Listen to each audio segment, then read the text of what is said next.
Hello everyone, कैसे हैं आप लोग। आप लोगों का स्वागत है आपके अपने परिवार फ्यूचर ऑनलाइन क्लासेस में। जैसा कि आप लोगों को बता दें कि हम लोग बिहार डीएलएड 2026 के साइंस से संबंधित जितने भी प्रश्न होते हैं उस सभी प्रश्नों को हम लगा रहे हैं और उसी क्रमबद्ध तरीके में आज हम सेट 11 लगाने वाले हैं। इससे पहले हम 10 सेट लगा चुके हैं। यदि आप उस वीडियो को नहीं देखे हैं तो आप हमारे इस वीडियो के प्लेलिस्ट में जाए और आपको वहां पे वो वीडियो मिल जाएगा, आप वहां से देख सकते हैं। हम हर सेट में 20 क्वेश्चन को लगाते हैं जो बिहार डीएड में पूछा जाता है। आज का हम पहले प्रश्न की ओर चले तो आज का पहला प्रश्न क्या है? किसानों के द्वारा फसल चक्र का उपयोग किसकी वृद्धि के हेतु किया जाता है? मतलब कि जो किसानों के द्वारा जो फसल चक्र किया जाता है वो किस चीज के वृद्धि के लिए किया जाता है? मृदा की उर्वरता या मृदा की उर्वरता के लिए, नाइट्रोजन युक्त तत्वों की मृदा में वृद्धि के लिए, मृदा में कार्बनिक तत्वों की वृद्धि के लिए, या उपरोक्त सभी के लिए। मतलब कि सबसे पहले हम ये समझते हैं कि फसल चक्र क्या होता है। फसल चक्र का अर्थ होता है कि एक ही खेत में, मतलब कि एक भूमि में, यदि आपके पास 2 कट्ठा जमीन है, उसी या जितना भी जमीन है उसी छोटे से जमीन में अलग अलग मौसम में अलग अलग तरह के पौधे को लगाना, अलग अलग तरह के खेती करना को क्या बोलते हैं? फसल चक्र। जैसे कि हमारे देश में 3 तरह के फसल उगाए जाते हैं। एक होता है रबी, एक होता है खरीफ, एक होता है जायद, जो अलग अलग मौसम में उगाया जाता है। जैसे कि खरीफ फसल ठंड के मौसम में उगाया जाता है, रबी फसल बरसात की, वही बात करें कि खरीफ फसल गर्मी के मौसम में उगाया जाता है। ऐसा क्यों किया जाता है? आप अलग अलग तरह के खेती कीजिएगा, मतलब कि अलग अलग मौसम में अलग अलग तरह की खेती करते हैं और अलग अलग चीज के खेती करते हैं, तो उससे क्या होता है? अलग अलग तरह की खेती करने से जमीन की जो उर्वरता है वो उर्वरता बरकरार रहती है। जैसे कि ऐसा कहा जाता है कि 2 पौधों के बीच में एक दलहनी पौधा लगाना चाहिए। दलहनी पौधा को क्यों लगाना चाहिए? क्योंकि जो दलहनी पौधा है उसके जो जड़ होता है, जो उसकी गांठ होती है, पौधे की गांठ, उसमें राइबोजियम नामक एक कवक पाया जाता है, जीवाणु पाया जाता है। वो क्या करता है? राइबोजियम नामक जीवाणु जो हमारे वातावरण में नाइट्रोजन है, उस नाइट्रोजन को डायरेक्ट उसको लेकर अमोनिया के रूप में परिवर्तित कर देते हैं और उसे क्या करते हैं? जमीन में मिला देते हैं, जिससे क्या होती है? जमीन की उर्वरता बढ़ जाती है और दलहनी पौधा अच्छा होता है। और जब आप उस पौधे को काट देंगे, दाल को काट के दलहनी को हम उससे फसल को निकाल लेते हैं, तो वो जो कवक है या जो राइबोजियम नामक जो जीवाणु है वो क्या होता है? जमीन में मिल जाता है, जिससे हमारी जमीन की जो अति की अमोनिया या नाइट्रोजन की बात करिए तो नाइट्रोजन की उर्वरता बढ़ जाती है। तो क्या हुआ? हमको नाइट्रोजन मिलाना नहीं हुआ। उसी तरह हर एक फसल की अलग अलग तरह की मांग होती है। मतलब कि गेहूं के पौधा को कुछ कैल्शियम फास्फोरस ज्यादा चाहिए, तो धान के पौधा को अलग चाहिए, मक्का को कोई और खाद की उर्वरता की चाहिए। इसी कारण हम क्या करते हैं? उर्वरता को बरकरार रखने के लिए, जमीन की उपज को बरकरार रखने के लिए क्या करते हैं? हम फसल चक्र को अपनाते हैं। तो यहाँ पे क्या करा है कि किसानों के द्वारा फसल चक्र का उपयोग किसकी वृद्धि के लिए किया जाता है? मृदा की उर्वरता को बढ़ाने के लिए। तो ऑप्शन ए सही हो गया, नाइट्रोजन तत्वों की मृदा में वृद्धि के लिए। ऑप्शन बी भी सही ही बोल रहा है, मृदा में कार्बनिक तत्वों की वृद्धि। कार्बनिक तत्व क्या होता है? मतलब कि पेड़, जैसे कि आप किसी भी तरह के पेड़ पौधे, खेती में क्या होता है? पेड़ पौधे की जो पत्तियां गिर जाती है, किसी भी तरह के जीव जंतु मर जाते हैं, तो क्या होते हैं? वो जमीन में मिल जाते हैं, और जमीन में मिल जाते हैं तो क्या होता है? या आप मानिए कि गेहूं का ही खेती किया और उसके जो पत्ती उत्ती गिर गया, तो क्या हो जाएगा? जमीन में गिरेगा और उसको क्या करेंगे? आप घटक उसको, जटिल पदार्थ को कार्बनिक पदार्थ में तोड़ देंगे और उसे क्या होगी? मृदा की उर्वरता बढ़ेगी। तो किसानों की तरफ फसल चक्र का उपयोग किसकी वृद्धि हेतु किया जाता है? तो तीनों, मतलब कि ऑप्शन डी, उपरोक्त सभी जितनी भी बातें बोली गई है ये सभी बातें क्या है? सत्य है। आई थिंक आपको ये वाला बात समझ में आया होगा कि फसल चक्र क्यों होता है और किसान। और ये मानिए कि क्वेश्चन की तरह मत समझिए, ये समझिए कि आपकी दैनिक जीवन की बात है। आप दैनिक जीवन में भी ऐसा देखे होंगे। दूसरा प्रश्न की ओर चले तो दूसरा प्रश्न में पूछ रहा है कि एथेनोइक अम्ल का साधारण नाम क्या है? जो एथेनोइक अम्ल होता है उसका साधारण नाम क्या है? अल्कोहल है, एसिटिक एसिड है, फॉर्मिक एसिड है, या प्रोपेनोइक एसिड है। तो जो एथेनोइक अम्ल होता है, एथेनोइक अम्ल का एथेनोइक अम्ल का साधारण नाम, हम पहले एथेनोइक अम्ल का फॉर्मूला की बात करें तो एथेनोइक अम्ल का फॉर्मूला होता है CH3COOH। मतलब कि जो एथेनोइक अम्ल का फॉर्मूला होता है वो CH3COOH से बना है। जिसका जिसको हम ऐसे भी लिखते हैं, यहाँ पे कार्बन कितना है, यहाँ कार्बन 2 है, तो इसको हम क्या लिख सकते हैं, C2 लिख सकते हैं। हाइड्रोजन की बात करें तो हाइड्रोजन 3 है, यहाँ पे हाइड्रोजन 4, तो हाइड्रोजन कितना हो गया, 4 हो गया। ऑक्सीजन कितना हो गया, 2 हो गया। तो ऑक्सीजन 2 और हाइड्रोजन 4, मतलब C2O2H4 लिख सकते हैं, मतलब कि ऐसे भी लिख सकते हैं। तो ये किसी एथेनोइक अम्ल का साधारण नाम हो गया। और एथेनोइक अम्ल का साधारण नाम क्या हो गया, एथेनोइक अम्ल का साधारण नाम एसिटिक एसिड है। एसिटिक एसिड का भी फॉर्मूला यही होता है जो एथेनोइक अम्ल का, क्योंकि उसका वो साधारण नाम है CH3COOH। और एसिटिक एसिड से ही विनीगर बनता है, या सिरका जिसे भी बोलते हैं, इंग्लिश में विनीगर, हिंदी में सिरका, जिसका उपयोग किसे, चाउमीन को बनाने में किया जाता है। वो एक तरह का बेस है, मतलब कि क्षार है। वो बात करें कि मिथेनोइक एसिड में ये जो है, ये इसको मिथाइल बोलते हैं। CH3 को क्या बोलते हैं, मिथाइल। और वही बात करें कि COOH को कार्बोक्सिलिक समूह बोलते हैं। कार्बोक्सिलिक समूह का फॉर्मूला क्या होता है, कार्बोक्सिलिक समूह का फॉर्मूला क्या होता है, COOH।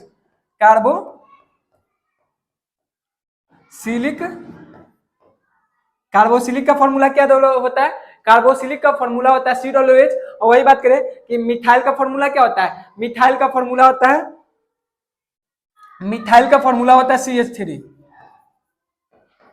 मिथाइल का फॉर्मूला होता है CH3 और COOH, मतलब कि जो मेथेनोइक बना है वो मिथाइल और कार्बोक्सिलिक से मिला है, CH3 और COOH के मिलने से बना है। और क्या बोल रहा है, मेथ एथ, एथ में क्या होता है, एथ 2 नंबर पे आता है, और एथ में कार्बन की संख्या कितनी होती है, 2 होती है। ना यहाँ पे कार्बन 2 है, हाइड्रोजन 4 है और ऑक्सीजन 2 है। आई थिंक आपको ये वाला भी समझ में आया होगा। नेक्स्ट क्वेश्चन की बात करें तो नेक्स्ट क्वेश्चन में पूछ रहा है कि कार्बन का अपरूप निम्नलिखित में से कौन है, मतलब कि जो कार्बन है उस कार्बन का अपरूप इसमें से कौन सा है, कांच है, ग्रेफाइट है, हीरा है, या एक से ज्यादा विकल्प सही है। तो अपरूप का अर्थ क्या होता है, मतलब कि अपरूप का अर्थ होता है कि एक ही चीज जैसा दूसरा चीज का बनना, उसको क्या बोलते हैं, अपरूप बोलते हैं। जैसे कि ऑक्सीजन की बात करें, ऑक्सीजन कितना होता है, एक ऑक्सीजन का O2 भी होता है और एक O3 भी होता है। O3 को हम किस नाम से जानते हैं, O3 को हम, जो हमारे वायुमंडल में ओजोन परत होता है, ओजोन परत को क्या बोलते हैं, O3। तो ये क्या हो गया, ऑक्सीजन का अपरूप हो गया। उसी तरह कार्बन का भी अपरूप होता है, मतलब कि फॉर्मूला सेम है, मतलब बना चीज सेम से है, लेकिन उसका रूप अलग है। जैसे कि कार्बन का अपरूप होता है ग्रेफाइट होता है, हीरा होता है, फ्लोरीन 16 होता है। तो ये सब किसका अपरूप है, तो ये सब कार्बन का अपरूप है। तो यहाँ पे क्या क्या, ग्रेफाइट और हीरा, मतलब कि एक से ज्यादा विकल्प सही है। क्वेश्चन नंबर 4 की बात करें तो क्वेश्चन नंबर 4 में क्या बोल रहा है, प्रोटॉन की खोज किसने की थी, मतलब कि जो प्रोटॉन है उसकी खोज किसने की थी, चैंडविक ने की थी, जे थॉमसन ने किया था, गोल्डस्टीन ने किया था, या रदरफोर्ड ने किया था। इसमें से कौन से व्यक्ति है जिन्होंने प्रोटॉन की खोज किया था। तो प्रोटॉन क्या होता है, प्रोटॉन मतलब परमाणु पढ़े होंगे, एटम पढ़े होंगे, एटम, इसको क्या बोला जाता है, परमाणु। जब हम परमाणु को तोड़ते हैं तो परमाणु कितने भागों में तोड़ते हैं, जब हम परमाणु को तोड़ते हैं तो परमाणु टूट के किस किस में टूटता है, इलेक्ट्रॉन, प्रोटॉन, न्यूट्रॉन। इसके अलावा भी बहुत तरह होते हैं, पॉलीन्यूट्रॉन, न्यूक्लियाइड, ये सब अलग होते हैं, लेकिन हम मुख्यतः कितने भागों में टूटते हैं, 3 भाग में। वो कौन कौन होता है, इलेक्ट्रॉन होता है, प्रोटॉन होता है, और क्या होता है, न्यूट्रॉन होता है। इलेक्ट्रॉन होता है, प्रोटॉन होता है, और न्यूट्रॉन होता है। इलेक्ट्रॉन, प्रोटॉन और न्यूट्रॉन होता है। इलेक्ट्रॉन पे निगेटिव चार्ज होता है, प्रोटॉन पर पॉजिटिव चार्ज होता है, और न्यूट्रॉन पे किसी भी तरह का चार्ज नहीं होता है। बात करें जो इलेक्ट्रॉन होता है, वो इलेक्ट्रॉन जो होता है वो प्रोटॉन के नाभिक के चारों ओर घूमते रहता है। जो इलेक्ट्रॉन होता है वो नाभिक के चारों ओर घूमता है। वही बात करें कि जो प्रोटॉन होता है और न्यूट्रॉन होता है वो नाभिक में उपस्थित होता है, इसलिए पूरे द्रव्यमान के कहाँ स्थित होता है, नाभिक में स्थित होता है। तो प्रोटॉन कहाँ होता है, नाभिक में होता है। अब हम जान गए कि प्रोटॉन क्या होता है, इलेक्ट्रॉन क्या होता है, न्यूट्रॉन क्या होता है। यहाँ पे क्वेश्चन पूछ रहा है कि प्रोटॉन की खोज किसने किया था। तो प्रोटॉन की खोज, बात करें कि प्रोटॉन की खोज जे रदरफोर्ड, इलेक्ट्रॉन प्रोटॉन रदरफोर्ड, ये मतलब कि प्रोटॉन की खोज रदरफोर्ड ने किया था। वही बात करें कि न्यूट्रॉन का खोज चैंडविक ने किया था, मतलब कि न्यूट्रॉन का खोज किसने किया था, चैंडविक ने। वही बात करें कि इलेक्ट्रॉन का खोज जे थॉमसन ने किया था। इलेक्ट्रॉन का खोज किसने किया था? जे थॉमसन ने। प्रोटॉन का खोज किसने किया था? प्रोटॉन का खोज रदरफोर्ड। और वही बात करें कि न्यूट्रॉन का खोज, तो न्यूट्रॉन का खोज चैंडविक ने किया था। इसको याद करने के लिए एक फॉर्मूला भी होता है, ईंट पर नाच। मतलब कि इसको फॉर्मूला नहीं, मतलब कि एक ट्रिक होता है, जैसे कहा जाता है ईंट पर नाच, कह के भी इसको याद रखा जाता है कि किसको किसने खोजा था।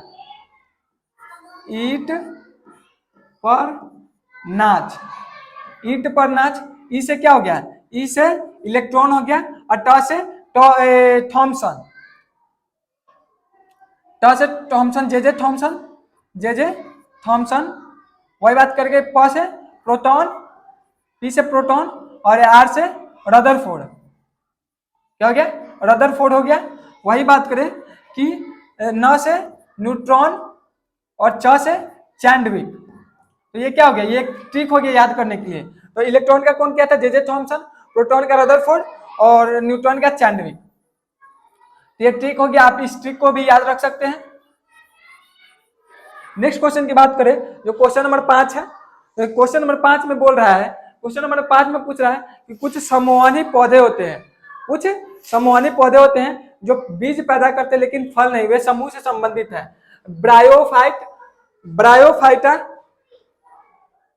टेरिडोफाइटा, जिम्नोस्पर्म या आवृत्ति बीज। इसमें से कौन सी समूहानी पौधे हैं जो बीज पैदा करते लेकिन फल नहीं, मतलब कि जिसमें बीज होता है और फल नहीं होता है, तो उसको जिम्नोस्पर्म बोलते हैं। जो जिम्नोस्पर्म नामक जो पौधे होते हैं उसमें क्या होता है? उसमें बीज होता है लेकिन फल नहीं होता है, क्योंकि इसके जो बीज होते हैं बहुत ही छोटे होते हैं, और ये कहाँ, ये पहाड़ी क्षेत्रों में पाया जाता है। और इसकी जो पत्ती की बात करें तो इसकी पत्ती नुकीली और लंबी होती है।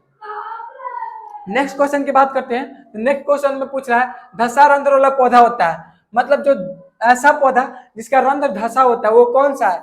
आम है, नेरियम मतलब कनेरा है, नीम है, या झरियो है। इसमें से कौन सा है जिसका जो रंध्र है वो धसा होता है? तो रंध्र का धसा होने का कारण क्या हो गया? हम जानते हैं कि जो स्टोमाटा होता है, मतलब कि जो रंध्र होता है, उसके बाहर क्या होता है? गार्ड सेल होता है। और गार्ड सेल जो होता है ना, वो पत्ती के अंदर, मतलब कि अंदर होने के कारण गार्ड सेल क्या होता है? गार्ड सेल भी अंदर होता है। और वो किस पौधे में होता है? वो नेरियम मतलब कनेरा नामक जो पौधा होता है, उस कनेरा नामक मतलब कि नेरियम नामक जो पौधा होता है, उसका जो रंध्र है वो धसा होता है। धसा होने के कारण मतलब कि जो उसके गार्ड सेल है वो अंदर होता है। जब उसका गार्ड सेल ही अंदर है, क्योंकि जो गार्ड सेल ही होता है वो रंध्र को खोलता है और बंद करता है। गार्ड सेल मतलब कि जो स्टोमाटा का गार्ड सेल ही अंदर है, तो वो कैसे खोलेगा और कैसे बंद करेगा?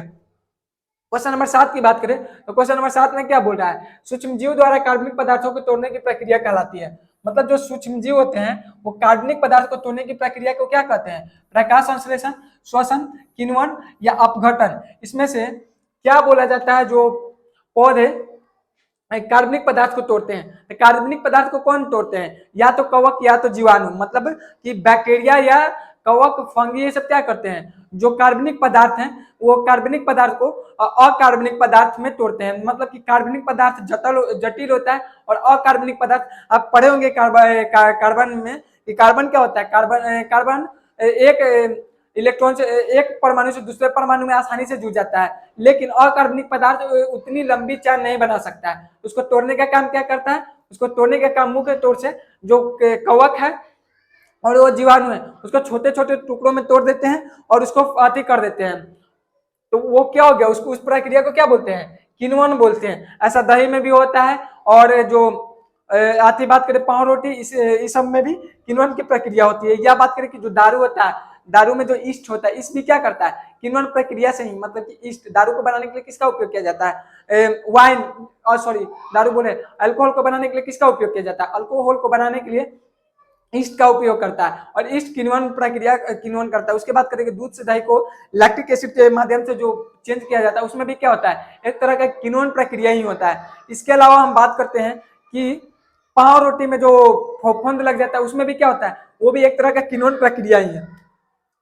नेक्स्ट बात करें, भोजन नली की दीवारों के संकुचन और विस्तार की गति को कहा जाता है। मतलब कि जो हमारे भोजन की नली है उसमें क्या होता है, संकुचन और विस्तार की गति, मतलब कि जब भी हम पाचन होता है हमारे बॉडी में तो संकुचन और विस्तार के माध्यम से क्या होता है, भोजन आगे की ओर बढ़ता है। जब तक मतलब कि हम लोग क्या आप पढ़े होंगे, जब पढ़े होंगे कि क्या होता है, जब हम भोजन को अंदर लेते हैं, मुख गुहा के अंदर लेते हैं, तो मुख गुहा से वो ग्रास नली, अमाशय, छोटी आंत, बड़ी आंत में कैसे जाता है, संकुचन और विस्तार की गति से ही। जब तक उसके अंदर संकुचन और विस्तार की गति नहीं होगा तो वो भोजन कैसे आगे जाएगा। तो इस गति को क्या कहा जाता है, स्थानांतरण कहा जाता है, वाष्पो उत्सर्जन कहा जाता है, पेरिस्टालिक गति कहा जाता है, या पाचन कहा जाता है। ऑप्शन देखिए, यदि आपको ये नहीं भी समझ में आ रहा है, यह क्या पूछ रहा है, किस गति से कहा जाता है, और यहाँ ऑप्शन में भी दिया गया है पेरिस्टालिटिक की गति, मतलब कि ऑप्शन सी पेरिस्टालिक गति, मतलब कि जो भोजन के आगे आगे जाने की जो गति को पेरिस्टालिटिक गति बोलते हैं। नेक्स्ट क्वेश्चन की बात करें, जो क्वेश्चन नंबर 9 है, वो क्वेश्चन नंबर 9 में क्या करा है, आर त्रिज्या वाले वृत्तीय पथ पर गति करने वाले कण का विस्थापन अर्धवृत्त की दूरी तय करने के पश्चात होगी। मतलब कि एक वृत्त है, अर्धवृत्त, यहाँ क्या करा है, एक वर्ग अर्धवृत्त है,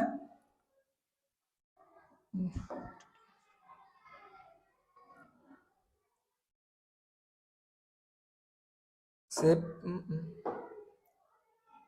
करे तो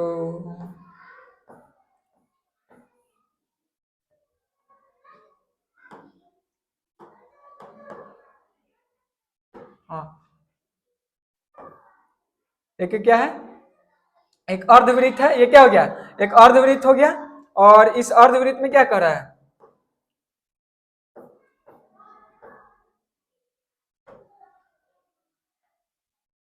ये अर्धवृत्त हो गया, और इसका क्या हो गया, ये इसका त्रिज्या हो गया, ये अर्धवृत्त हो गया, और इस अर्धवृत्त का क्या हो गया, ये त्रिज्या हो गया, अर्धवृत्त का ये त्रिज्या हो गया। तो अर्धवृत्त वाले एक वृत्तीय पथ पर गति के कण का विस्थापन अर्धवृत्त की गति दूरी पश्चात होगी। मतलब कि आर वृत्त ये क्या है, रेडियस आर है, तो क्या कर रहा है, अर्धवृत्त की दूरी तय करने के पश्चात उसका वृद्धि क्या होगा।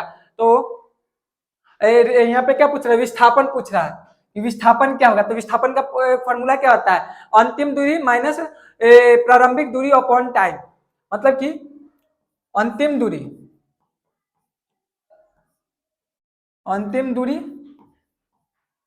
माइनस प्रथम दूरी, मतलब कि स्टार्टिंग दूरी, अपॉन टाइम होता है समय, यही ना होता है, क्योंकि अंतिम दूरी माइनस प्राथमिक दूरी अपॉन टाइम होता है। तो यहाँ पे क्या करा कि आर त्रिज्या वाली गति करने वाले विस्थापन गति कण विस्थापन अर्धवृत्त दूरी करने के बाद, मतलब कि वो आधा दूरी को जब तय कर लेती है तो उसका दूरी कितना होगा, तो इसका फॉर्मूला कितना होता है, यहाँ तक आर है, और ये ऐसे नहीं, मतलब कि विस्थापन क्या होता है, न्यूनतम दूरी, विस्थापन का फॉर्मूला, विस्थापन का अति क्या है, विस्थापन का जो क्या कहा जाता है, सॉरी, विस्थापन का डिफिनीशन क्या है, विस्थापन का डिफिनीशन है कि न्यूनतम दूरी को विस्थापन कहा जाता है। तो यहाँ पे न्यूनतम दूरी क्या हो गया, हम इतना तय करके जाएंगे ये न्यूनतम दूरी है, या हम इसको इतना तय करके जाएंगे ये न्यूनतम दूरी है। तो हम ऐसे तय करेंगे तो ये हो गया न्यूनतम दूरी, और न्यूनतम दूरी को क्या बोला जाता है, न्यूनतम दूरी को विस्थापन बोला जाता है, और कुल दूरी को क्या बोलते हैं, इसको डिस्टेंस बोल देंगे। मतलब ये यहाँ से यहाँ तक जाएगा तो ये विस्थापन नहीं होगा, क्योंकि ये कुल दूरी कर रहा है। लेकिन न्यूनतम दूरी क्या हो गया, न्यूनतम दूरी ये हो गया। यहाँ पे क्या पूछ रहा है, क्वेश्चन में कह रहा है कि विस्थापन पूछ रहा है, विस्थापन में क्या होता है, न्यूनतम दूरी, मतलब कि यहाँ से यहाँ तक की आर है, तो यहाँ से यहाँ तक की कितना होगा, 2r होगा। मतलब कि ऑप्शन डी क्या हो जाएगा, ऑप्शन डी 2r हो जाएगा। यही पूछता कि और विस्थापन के जगह पे क्या पूछता है, इसकी दूरी कितनी हुई, तो दूरी के कितना हो जाएगा, वृत्त का जो ये होता है इसका फॉर्मूला क्या होता है, 2πr होता है। और यहाँ पे कितना दिया गया है, यहाँ पे क्या पूछ रहा है, अर्धवृत्त मतलब कि इसका आधा, मतलब कि 2 से 2 कर जाता है, और क्या बचता है, πr बचता है। तो ये आंसर कब होता है, ये आंसर तब होता है जब इससे हम सबसे क्या पूछता है, दूरी पूछता है। लेकिन यहाँ पे क्या पूछा है, विस्थापन पूछा है, और विस्थापन का अर्थ, विस्थापन का डिफिनीशन क्या होता है कि न्यूनतम दूरी को क्या बोलते हैं, विस्थापन बोलते हैं। तो न्यूनतम दूरी क्या होगा, न्यूनतम दूरी ये होगा ना कि ये होगा, और ये क्या हो गया, ये हो गया कुल दूरी, और ये हो गया न्यूनतम दूरी। और विस्थापन में हम किसको लेते हैं, विस्थापन में हम न्यूनतम दूरी लेते हैं। सो इसका आंसर क्या हो जाएगा, इसका आंसर 2πr हो जाएगा। नेक्स्ट क्वेश्चन की बात करें, जो क्वेश्चन नंबर 10 है, तो क्वेश्चन नंबर 10 में क्या करा है, बल का एसआई मात्रक केजी मीटर पर सेकेंड स्क्वायर होता है, इसे एक अन्य नाम से जाना जाता है, वह नाम है, मतलब यहाँ पे क्या करा है कि बल का एसआई मात्रक केजी मीटर पर सेकेंड स्क्वायर रहता है, इसका अन्य नाम क्या होता है, तो इसका अन्य नाम न्यूटन, इसका अन्य नाम न्यूटन होता है। न्यूटन क्या होता है, F equal to force equal to M A, Newton किसका फॉर्मूला है, फोर्स का, F equal to M A. Mass को किस में लिखते हैं, मास को केजी में लिखते हैं, और एक्सेलरेशन को v बाई टी स्क्वायर, और v को किस में तोड़ेंगे, यदि हम v को भी तोड़ते हैं तो केजी मीटर और t समय किस में तोड़ेगा, सेकेंड स्क्वायर, तो केजी मीटर पर सेकेंड स्क्वायर किसका फॉर्मूला हो गया, केजी मीटर पर सेकेंड स्क्वायर फोर्स का हो गया। और फोर्स का एक और फॉर्मूला आती, फोर्स का एक और क्या बोल जाता है, एसआई मात्रक होता है, इसका एसआई मात्रक क्या होता है, न्यूटन होता है, फोर्स का एसआई मात्रक न्यूटन होता है। और एसआई मात्रक नेक्स्ट क्वेश्चन की बात करते हैं, प्रणोद बल को सूत्र द्वारा दिया जाता है, प्रणोद बल जो होता है उसको किस सूत्र द्वारा दिया जाता है, P into V into G, P plus G, P into V by G, या P plus V into G, इसमें से किस के द्वारा प्रणोद बल को दिया जाता है। प्रणोद बल को इंग्लिश में परपेंडिकुलर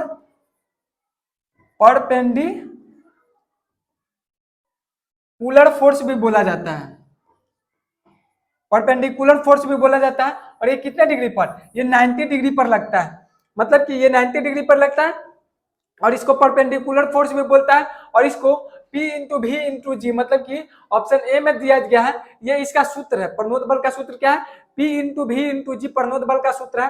और ये न्यूटन के जो तीसरे नियम है, मतलब कि किसी भी न्यूटन के तीसरे नियम को पे कार्य करता है, प्रणोद बल किस पे कार्य करता है, न्यूटन के तीसरे नियम पर। मतलब कि न्यूटन का तीसरा नियम क्या है, किसी भी वस्तु पर आप बल लगाइएगा तो वो भी क्या करेगा, आपको रिपीट बल लगाएगा, वो भी इंस्टेंटेनियस टाइम पर। उसी तरह जब रॉकेट ऊपर जाता है तो क्या करता है, रॉकेट ऊपर से गैस निकालता है, तो नीचे से भी उसमें फोर्स लगता है, और वो क्या करता है, उसी फोर्स के कारण वो रॉकेट ऊपर चला जाता है। तो किसके कारण होता है, न्यूटन के तीसरे नियम के कारण। और न्यूटन के तीसरे नियम पर कौन काम करता है, प्रणोद बल काम करता है। और प्रणोद बल का फॉर्मूला क्या हो गया, P इंटू वी इंटू जी, और इसको इंग्लिश में क्या बोलते हैं, परपेंडिकुलर।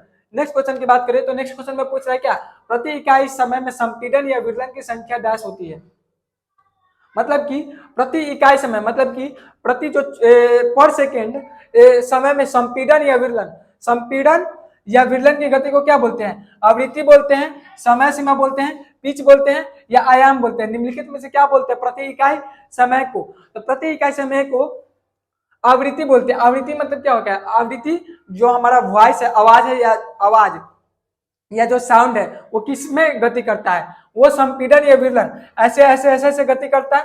और ये जो आवृत्ति है वो निर्वात में कार्य नहीं करता है, आवृत्ति निर्वात में गमन नहीं करता, इसी कारण निर्वात में आवृत्ति गमन नहीं कर पाता है। आवृत्ति को गमन करने के लिए क्या चाहिए, मीडियम चाहिए, और आवृत्ति जब निर्वात में गमन नहीं कर सकता है, मतलब कि इसी कारण हमारा जो साउंड है वो जो निर्वात में नहीं निकलता है। प्रति इकाई समय में संपीड़न या विरलन की संख्या को क्या बोलते हैं, आवृत्ति बोलते हैं। नेक्स्ट क्वेश्चन की बात करें, नेक्स्ट क्वेश्चन में क्या पूछ रहा है, उपलब्धता के आधार पर संसाधनों को कितने भागों में बांटा गया है। यह भी रिपीटेड क्वेश्चन है, बहुत इजी क्वेश्चन है कि आधार पर दो भागों में बांटा जाता है, एक नवीकरणीय और एक नवीकरणीय। यदि आप हमारे पहले वाले वीडियो नहीं देखे तो आप उसमें जाकर देख सकते हैं, हम उसको वेल डिफाइन वहां पे समझाते हैं कि क्या होता है। अब बात करें कि इनमें से कौन सी वायुमंडलीय प्रदूषण के संकेतक के रूप में कार्य करता है, मतलब कि निम्नलिखित में से कौन सा है जो वायुमंडल के प्रदूषण के संकेत के रूप में कार्य करता है। फॉर्न है, लीवर वाट्स है, हॉर्न वाट्स है, या एपीफाइटिक लाइकेन, इसमें से कौन सा है जो वायुमंडल प्रदूषण के संकेतक के रूप में काम करता है। तो हम आप लोगों को बता दें कि जो एपीफाइटिक लाइकेन है वो वायुमंडल प्रदूषण के संकेतक के रूप में काम आते हैं। अब ये किस तरह से काम आते हैं हम ये इसको डिफाइन करते हैं। मतलब जो एपीफाइटिक लाइकेन है वो क्या करता है, जो हमारे यदि हमारे वो अपना जो पोषण करते हैं वो डायरेक्ट वायुमंडल से ले लेते हैं, और वायुमंडल में यदि ज्यादा आती होगा, यदि हमारे वायुमंडल में ज्यादा प्रदूषण होगा तो वो ज्यादा प्रदूषित ले लेगा और ज्यादा उसको प्रदूषण लेगा तो उसके अंदर किसी भी तरह का फिल्टर करने के लिए किसी भी तरह का उसमें अंग नहीं पाया जाता। और यदि वो फिल्टर नहीं करेगा तो क्या होगा, या तो वो मूर्छित हो जाएगा या वो वृक्ष नष्ट हो जाएगा। तो यदि एपीफाइटिक लाइकेन नामक आपके शहर में या शहर में पौधा है, मतलब कि वहां की वायुमंडल बढ़िया है, और यदि एपीफाइटिक लाइकेन यदि मूर्छित हो जा रहा है, मतलब कि वहां के जो वायुमंडल है वो प्रदूषित है, उसको प्रदूषण मुक्त होने की जरूरत है। तो एपीफाइटिक लाइकेन का कोई अपना जड़ नहीं होता, ज्यादातर ये पौधे या जो पहाड़े होते हैं वो पहाड़ों में उपस्थित रहते हैं। नेक्स्ट क्वेश्चन की बात करते हैं। तो नेक्स्ट क्वेश्चन में क्या बोला, इनमें से कौन सा वनों के नियामक के कार्य का प्रतिनिधित्व करता है, मतलब कि वन का जो नियामक कार्य है उसको कौन सा प्रतिनिधित्व करता है। गैसों का भंडारण और उत्पादन, आवश्यक तेलों का उत्पादन, लकड़ी का उत्पादन, जल और मिट्टी का संरक्षण। निम्नलिखित में से कौन सा है जो वनों के नियामक कार्य का प्रतिनिधित्व करता है, मतलब कि जो वन का बिना जो वन है उसको नियामक कार्य का प्रतिनिधित्व करने का कार्य किसका है। तो जल और मिट्टी का संरक्षण, मतलब कि जो वन का जो नियामक कार्य का प्रतिनिधित्व क्या है, जल और मिट्टी का संरक्षण। मतलब जो हमारा जल वन होता है वो क्या करता है, वायुमंडल में जितने भी कार्बन डाइऑक्साइड होता है उसको ले लेता है। कार्बन डाइऑक्साइड क्या है, हमारे वायुमंडल के लिए एक तरह से ग्लोबल वार्मिंग का भी कारण बनता है और हमारे वातावरण के लिए बढ़िया नहीं है। तो वो क्या करता है, कार्बन डाइऑक्साइड को ले लेता है और ऑक्सीजन को छोड़ता है, जिससे क्या होता है, हमारा वायुमंडल बढ़िया होता है। इसके अलावा बात करें तो वन क्या करता है, वन बारिश को, मिट्टी की क्षरण को रोकता है, मिट्टी को बांध के रखता है अपने अंदर। इसके अलावा बात करें तो बारिश को क्या कहता है, बारिश करवाने में मदद करता है। इसके अलावा मिट्टी की उर्वरता को बढ़ाए रखने में मदद करता है। तो यह क्या करता है, वन जल और मिट्टी के संरक्षण को रोकता है। ये सब क्या हो गया, जल वनों का नियामक कार्य। ये क्या हो गया, वनों का नियामक कार्य हो गया। इसके अलावा बात करें तो वन क्या करता है, वन हमारे पर्यावरण को शुद्ध करके रखता है, हमें लकड़ी पेड़ पौधे ये सब, तो ये इसकी उपलब्धियां हो गई, मतलब कि इसके फायदे हो गए। तो पेड़ पौधे का वन का नियामक प्रतिनिधित्व क्या हो गया। नेक्स्ट बात करते हैं पानी की कमी क्या है। पानी की कमी को क्या कहते हैं, पानी की कमी एक क्षेत्र के भीतर पानी के उपयोग की मांगों को पूरा करने के लिए पर्याप्त उपलब्ध ताजे पानी के संसाधनों की कमी है।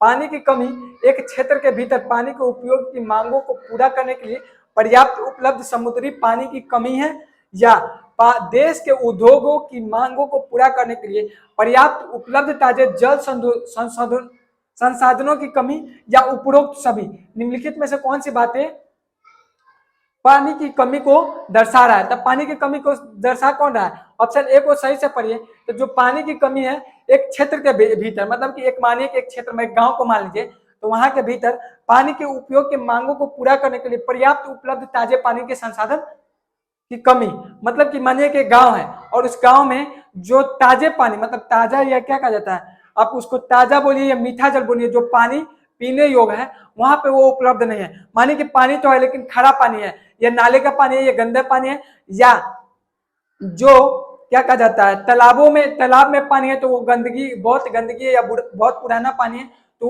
वो उसकी क्या हो गया, ये पानी की कमी ही ना कहलाएगी। वो पानी रहना या ना रहना हमारे उपयोग में तो नहीं आ रहा है। इसके अलावा बात करें तो वो फैक्ट्री से जितने भी रसायन आते हैं वो भी यदि पानी में जा रहा है, या यदि पानी में रेडियो एक्टिव पदार्थ है तो वो पानी रहना या ना रहना कोई खास मतलब रखता नहीं है, मतलब कि वो पानी की कमी ही कहलाएगी।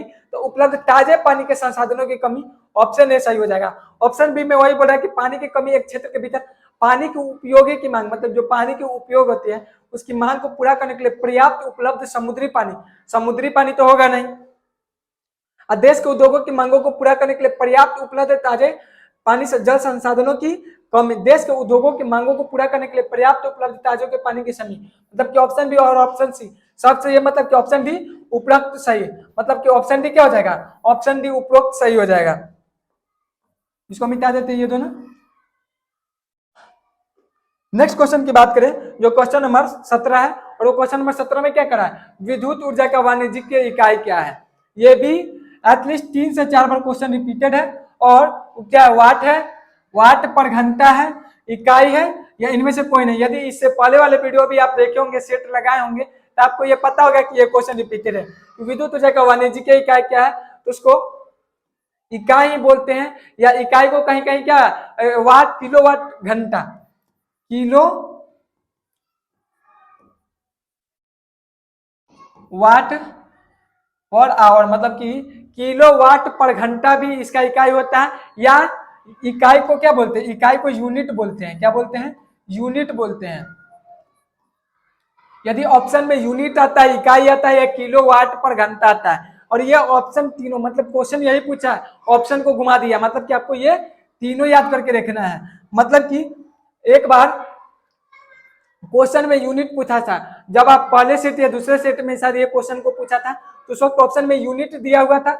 जब दूसरा बार यही क्वेश्चन पूछा तो किलोवाट पर आवर दिया, और जब तीसरा बार हम सेट लगाए थे, तीसरा बार में आया था इकाई आया था, और फिर चौथा बार में किलोवाट घंटा, और ये जब पांचवा बार ये क्वेश्चन रिपीटेड हुआ है, मतलब कि हम 11वां सेट लगा रहे हैं, और 11वां सेट में ये क्वेश्चन 5 बार रिपीट हो गया है। मतलब कि समझिए कि एक ही क्वेश्चन को कितना बार रिपीट कर रहा है। यदि आप हर एक सेट के वीडियो को देख के जा रहे हैं और हर एक वीडियो को खुद से लगा ले रहे हैं, मतलब कि आपको यदि सब कुछ समझ में बढ़िया से आ रहा है, तो आप आराम से 20 में 20 ला सकते हैं। यदि 20 में 20 नहीं तो 18 या 19 तो आराम से ही ले आइएगा। यह क्या करा है कि वाणिज्य के इकाई, मतलब कि ये क्वेश्चन ऐसे से घुमा घुमा के पूछता है, और यदि ज्यादा से ज्यादा क्या करेगा तो इसका मान डाल दे देगा। यहाँ इसका मान कितना होता है, इसका मान की बात करें तो होता है 3.6 इंटू 10⁶। इसका क्या होता है 3.6 इंटू 10⁶ जूल होता है। इसका मान दे दिया। यदि यही क्वेश्चन पूछा और यही क्वेश्चन पूछा और ऑप्शन में क्या दे दिया, ऑप्शन में दे देगा कि विद्युत ऊर्जा का वाणिज्यिक ये जो मान होता है वो मान कितना होगा, तो 3.6 इंटू, या ये पूछ रहा किलोवाट पर घंटा का मान कितना होगा, तो ये हो जाएगा 3.6 इंटू 10⁶ जूल। मतलब कि क्वेश्चन सेम है, क्या कर रहा है ऑप्शन को घुमा दे रहा है, या कभी कभी ऑप्शन को सेम कर दे रहा है, क्वेश्चन घुमा दे रहा है। नेक्स्ट क्वेश्चन की बात करें, 3 ओम और 6 ओम के प्रतिरोध को पार्श्ववाद, मतलब कि समांतर करने पर समतुल्य प्रतिरोध का मान क्या होगा। मतलब यहाँ पे क्या दिया गया, 3 ओम और 6 ओम के प्रतिरोध को पार्श्ववाद, 9 ओम होगा, 6 ओम होगा, 2 ओम होगा, या 3 ओम होगा। आइए हम इसको ग्राफ से समझते हैं। यहाँ पे क्या करा 3 ओम और 6 ओम, मतलब कि हम एक ग्राफ बना लेते हैं।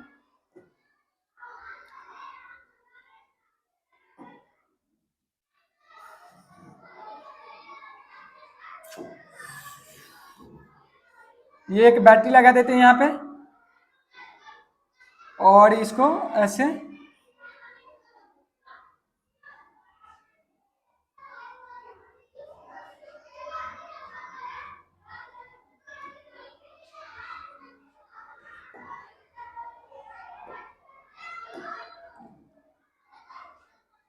ये क्या हो गया, ये हो गया प्रतिरोध। और फिर एक क्या करा समांतर, यहाँ पे क्वेश्चन में क्या कर रहा है इस समांतर क्रम में कह रहा है, हम इसको ऐसे ऐसे एक और प्रतिरोध लगा देते हैं, एक को R1 कह देते हैं, एक को R2 कह दे रहे हैं। और यहाँ पे क्या कर रहा है 3 ओम और 6 ओम, 3 ओम, एक को R1 को 3 ओम बोल देते हैं, और R2 को क्या बोल देते हैं, R2 को 6 ओम बोलते हैं। उसको समांतर क्रम में लगाने पर समतुल्य प्रतिरोध क्या होता है, तो समतुल्य प्रतिरोध का क्या मान हो जाएगा, मानिए कि RM इजकल टू समांतर क्रम में 1 upon 1/RM is equal to 1/R1 plus 1/R2। R1 का मान कितना दिया गया है, R1 का मान दिया गया है 3 ओम, यहाँ पे 3 लिख देते हैं, और R2 का मान 6 दिया गया है। यदि एलसीएम लीजिएगा तो 6 हो जाएगा, और 3 दूना 6 तो 2, और यहाँ हो गया +1, मतलब कि 3/6, मतलब कि 3/6, 1/2, मतलब कि ये कितना हो जाएगा 2 ओम हो जाएगा। ये यहाँ पे सॉरी यहाँ पे गलत लिखा गया है, 1/RM नहीं होगा, यहाँ पे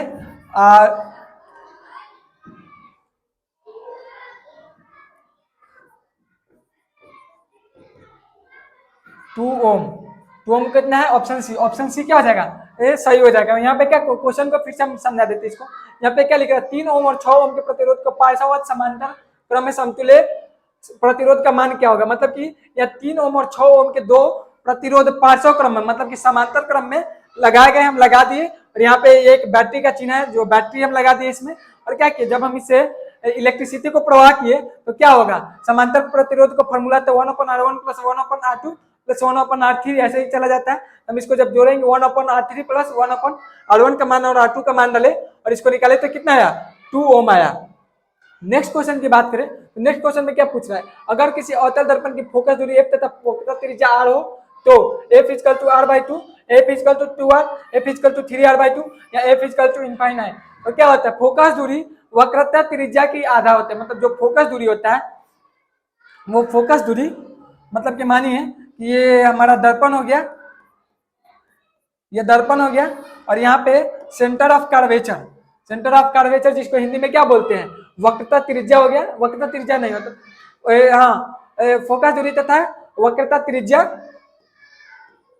यहाँ पे वक्रता त्रिज्या रेडियस हो गया, यहाँ पे क्या अवतल दर्पण के फोकस दूरी तथा वक्रता त्रिज्या r में कितना होता है तो इसकी आधी होती है, मतलब कि f = r/2 हो जाएगा। इसके अलावा बात करें कि अवतल दर्पण का उपयोग, तो अवतल दर्पण का उपयोग कहाँ किया जाता है, अवतल दर्पण के उपयोग की बात करें तो अवतल दर्पण का उपयोग दाढ़ी बनाने में डॉक्टर, कान नाक के डॉक्टर भी यूज करते हैं। इसके अलावा जो बड़ी चीज को छोटा करके देखने में हम अवतल दर्पण का उपयोग करते हैं। वही बात करें कि उत्तल दर्पण का उपयोग छोटी चीज को बड़ा करके देखने में उपयोग करते हैं, इसलिए उसको सूक्ष्मदर्शी में उपयोग करते हैं। तो ये उपयोग की भी बात करें। नेक्स्ट क्वेश्चन की बात करें जो आज का लास्ट क्वेश्चन है, नीली भेड़, एशियाई हाथी और गंगा डॉल्फिन के उदाहरण है। कमजोर प्रजातियां, दुर्लभ प्रजाति, स्थानिक प्रजाति या विलुप्त प्रजाति, इन निम्नलिखित में से कौन सी है जो नीली भेड़, एशियाई हाथी और गंगा के उदाहरण है। तो ये है दुर्लभ प्रजाति, मतलब कि जो नीली भेड़, एशियाई हाथी और गंगा डॉल्फिन है ये दुर्लभ प्रजाति है। मतलब कि इसकी जो जाति है ना वो खत्म हो चुकी है, मतलब कि इसकी प्रजाति एक समय में था जो बहुत था, लेकिन अभी के समय में इसकी प्रजाति लुप्त के आधार पर चली आई, मतलब कि एकदम नष्ट हो चुकी है। नष्ट नहीं बोल सकते हैं, मतलब कि अभी बची हुई है लेकिन उतनी सफिशिएंट अमाउंट में नहीं बची हुई है। और ऐसा हो सकता है कि आने वाले समय में ये जो प्रजातियां ये प्रजातियां भी खत्म हो जाए। तो ये क्या है, दुर्लभ प्रजाति है। तो आज हम क्या किए, बेसिकली आज हम टॉप 20 क्वेश्चन जो बिहार टीएल 2022 में आने वाले हैं उसको लगा, और वो सेट नंबर कितना है, सेट नंबर 11 से संबंधित है। अब हम नेक्स्ट लेक्चर में सेट 12 के साथ उपलब्ध होंगे। सो आज के लिए इतना ही, अब हम मिलते हैं नेक्स्ट लेक्चर में। यदि आपको वीडियो अच्छा लगा हो तो लाइक करिए और अपने दोस्तों में शेयर करें।